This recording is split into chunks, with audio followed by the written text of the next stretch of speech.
اعوذ باللہ من الشیطان الرجیم بسم اللہ الرحمن الرحیم۔ ہم مسلمانوں پر اللہ نے 5 چیزیں فرض کی ہیں۔ فرض یعنی کہ جو اللہ تعالیٰ جس چیز کا حکم دیتا ہے وہ فرض وہ ہر حال میں پورے کرنے پڑتے ہیں۔ اگر انسان فرض کو پورا نہیں کرے گا تو وہ قیامت کے دن اس کی پکڑ ہوئے گی۔ آج ہم فرض ہے، سنت ہے، ان کو کچھ نہیں سمجھتے۔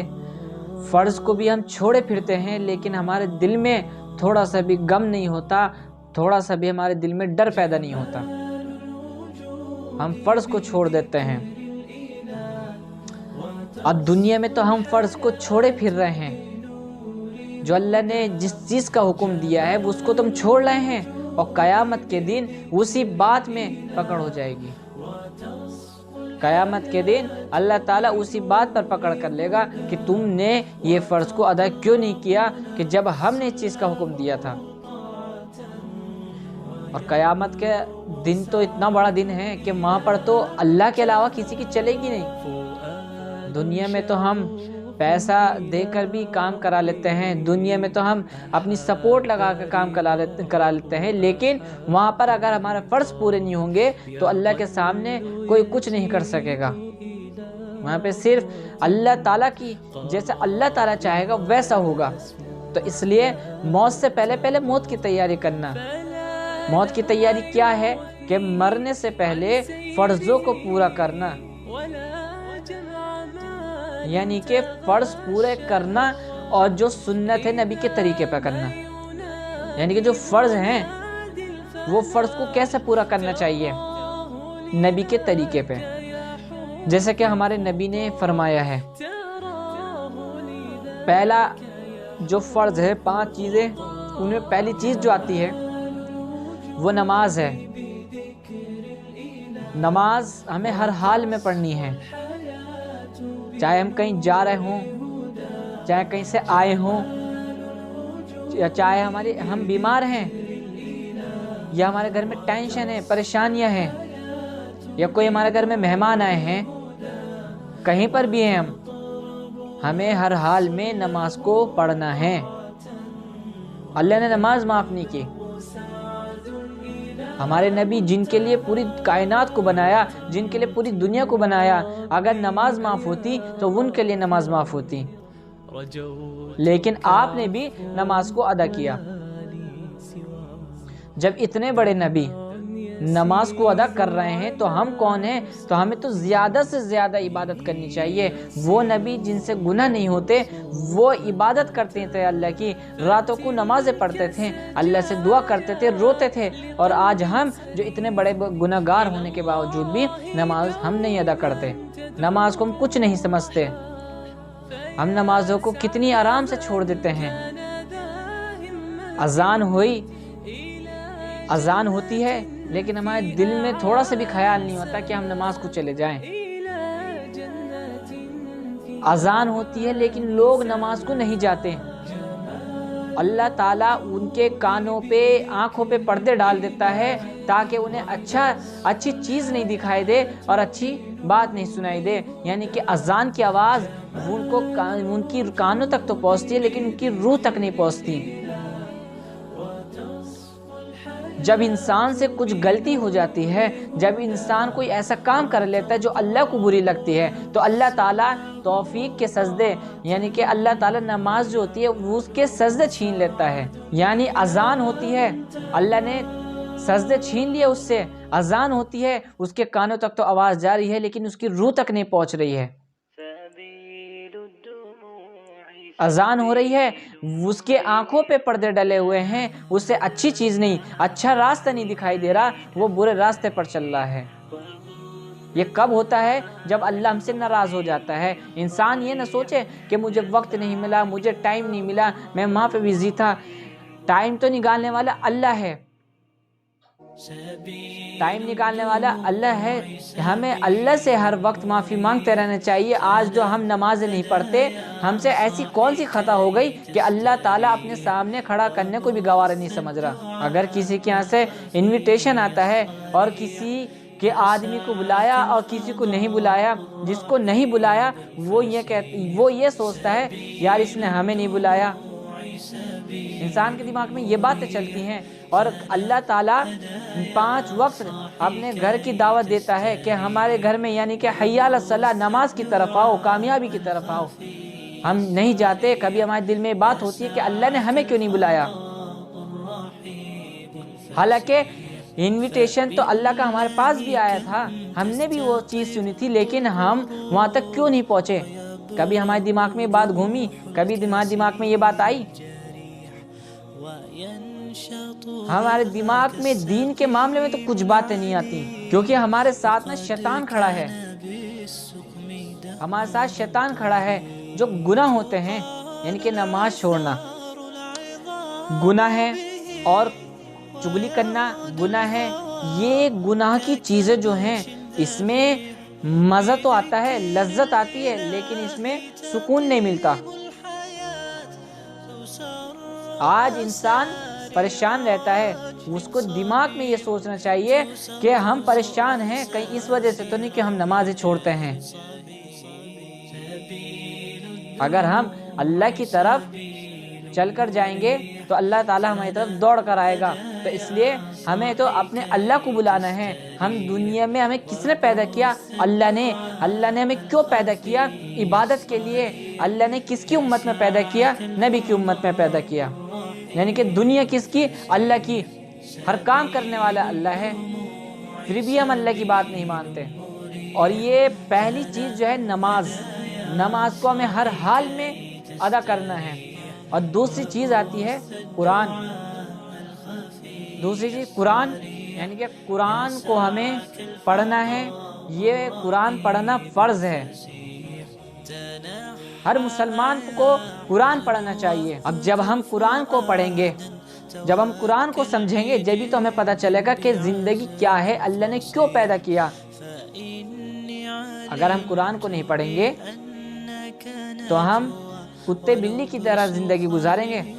یعنی کہ ہمیں کچھ نہیں پتہ چلے گا کون سی چیز صحیح ہے کون سی غلط ہے. جہاں ہمارا دل کرے گا ہم وہاں جائیں گے. تو اس لیے ہمیں قرآن کو پڑھنا ہے. قرآن میں ساری چیزیں اللہ تعالیٰ نے لکھ رکھی ہیں. آج انسان کا دل گھبراتا ہے، بیٹھا ہے بیٹھے بیٹھے دل گھبرانے لگتا ہے. دل کیوں گھبراتا ہے؟ کیونکہ اس دل کے اندر نا برائی زیادہ بڑھ گئی ہے. یعنی کہ برائی کی تعداد زیادہ ہو چکی. تو اس لیے انسان کا دل گھبراتا ہے. اگر انسان کا دل گھبرائے تو اسے کلام پاک پڑھنا چاہیے.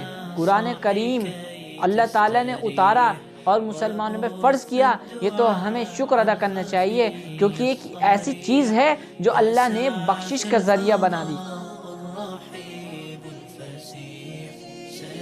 جو قرآن پڑھتا ہے، اور قرآن پڑھنا ہی مقصد نہیں کہ ہم قرآن پڑھے، اللہ نے فرض کیا ہے بھی صرف ہمیں قرآن ہی پڑھنا ہے. مقصد ہے قرآن پڑھو اور پڑھنے کے بعد اس پہ عمل کرو.